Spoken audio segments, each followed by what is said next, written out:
बच्चों अभी तक हमने क्या सीखा था? अभी तक हमने सीखा स्फेरिकल मिरर के बारे में। स्फेरिकल मिरर हमारे कौन कौन से होते हैं? स्फेरिकल मिरर हमारे होते हैं एक जिसको हम कहते हैं कॉनकेव मिरर। दूसरा कौन सा होता है? दूसरा होता है हमारा कॉन्वेक्स मिरर। कॉनकेव मिरर को कैसे शो करेंगे? डायग्राम से, डायग्रामेटिकली ये इस तरीके से, जिसके आउटर सरफेस पे क्या होगी? पॉलिश होगी। कॉन्वेक्स मिरर को क्या कहेंगे? किस तरीके से डिनोट करेंगे, किस तरह से ड्रॉ करेंगे? जिसके इनर सरफेस पे पॉलिश होगी। ठीक है, मतलब रिफ्लेक्टिंग सरफेस कॉन्वेक्स में किधर होती है? आउटर सरफेस होती है। कॉन्वेक्स कॉनकेव में जो रिफ्लेक्टिंग सरफेस होती है वो कहां पे होती है? वो इनसाइड होती है। ठीक है, अब कुछ डेफिनेशंस हैं। सबसे पहले डेफिनेशन होती है सम डेफिनेशन रिलेटेड टू मिरर। तो अगर हम बात करें तो सबसे पहले आता है अपर्चर, फिर पोल, फिर सेंटर ऑफ कर्वेचर। अभी हम एक डायग्राम में ही इसको सब चीजों को समझ लेंगे। सेंटर ऑफ कर्वेचर, फिर रेडियस ऑफ कर्वेचर,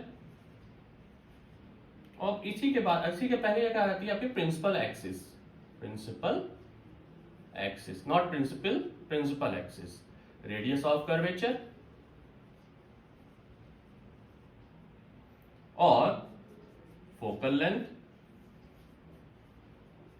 और साथ ही साथ बहुत कम बताया जाने वाली चीज, लेकिन मैं आपको बता दे रहा हूं, फोकल प्लेन। याद रखिएगा, फोकल प्लेन ये बहुत इंपॉर्टेंट है। कंपटीशन लेवल की नियत से ये बहुत इंपॉर्टेंट, मतलब अगर देखा जाए तो कॉम्पिटिटिव लेवल पे ये बहुत चीजें, इस पे से क्वेश्चन आते हैं। ठीक है, तो aperture, pole, principal axis, centre of curvature, radius of curvature, ये सब क्या है? तो हम एक मिरर उठाते हैं, कौन सा? कॉनकेव।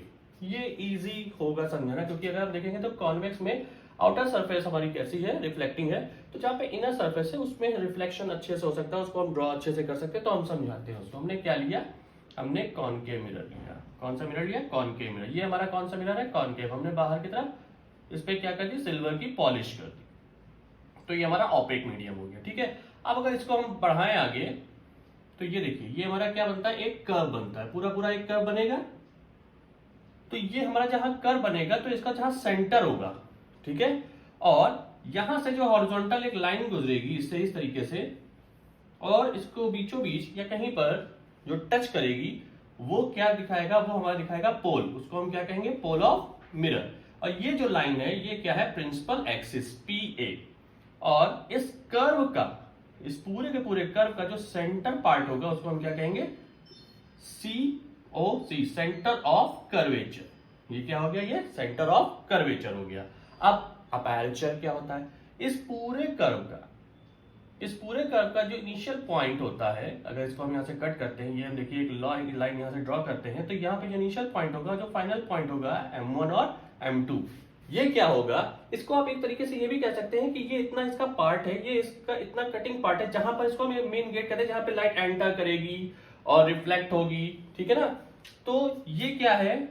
ये M1 और M2 अपर्चर है। मतलब अगर अपर्चर कहें तो अपर्चर को छोटा सा एक हम ये कह सकते हैं कि ये किसका क्या हो गया? छोटा सा द्वार हो गया। ठीक है, अब बात आती है पोल। पोल हम जानेंगे, पोल जो होता है वो अपर्चर के मिड पॉइंट पे होगा। दूसरी बात, सेंटर ऑफ कर्वेचर भी हम जान गए। अब बात आती है रेडियस ऑफ कर्वेचर। तो जो डिस्टेंस होती है पोल और सेंटर ऑफ कर्वेचर, मतलब distance between pole and centre of curvature, वो हमारी क्या शो करती है? वो शो करती है रेडियस ऑफ कर्वेचर। वो क्या होगी? वो रेडियस होगी उस कर्वेचर की। ये कर्व है ना, तो उसको कर्वेचर कहते हैं। ठीक है ना? अब सेंटर ऑफ कर्वेचर और पोल के बीच में, सेंटर ऑफ कर्वेचर और पोल के बीच में एक पॉइंट पाया जाएगा जिसपे लाइट, मैक्सिमम लाइट क्या होती है? जैसे कहीं से ऑब्जेक्ट से लाइट आ रही है तो वो आफ्टर रिफ्लेक्शन इसी पे मीट होगी, तो उसको हम क्या कहते हैं? उसको हम कहते हैं फोकस। क्या कहते हैं? फोकस। ये हमारा क्या है? मेन फोकस है या प्रिंसिपल फोकस है। अब इसी फोकस से पोल के बीच की डिस्टेंस क्या कहलाएगी? इसको स्मॉल f से शो करेंगे तो ये क्या कहलाएगी? Focal length. क्या कहलाएगी? ये फोकल लेंथ कहलाएगी। तो चलिए आइए एक बार फिर से रिवाइज कर लेते हैं। M1 M2 क्या हुआ? अपर्चर हो गया। C क्या हो गया? सेंटर ऑफ कर्वेचर हो गया इस पूरे कर्व का। ठीक है, सेंटर ऑफ कर्वेचर और पोल के बीच की डिस्टेंस क्या हो गई? रेडियस ऑफ कर्वेचर हो गई।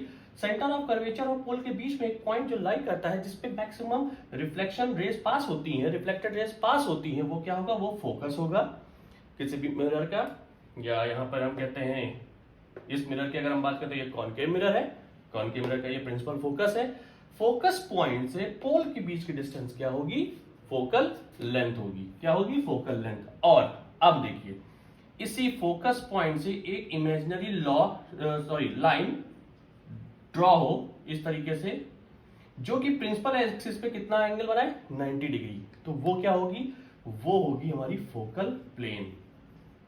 वो क्या शो करेगी, वो फोकल प्लेन शो करेगी। ठीक है, तो ये सारी चीजें यहां पर मैंने आपको aperture, pole, principal axis, centre of curvature, radius of curvature, focal length, focal plane, focus point, ये सब मैंने आपको बता दी। अब हम बात करेंगे कॉनकेव और कॉन्वेक्स के कन्वर्जिंग की। और यहां पर जो ये आपने चीजें देखी हैं, तो सबसे पहले इमेज फॉर्मेशन, कैसे इमेज फॉर्म होती है कॉनकेव और कॉन्वेक्स मिरर के थ्रू।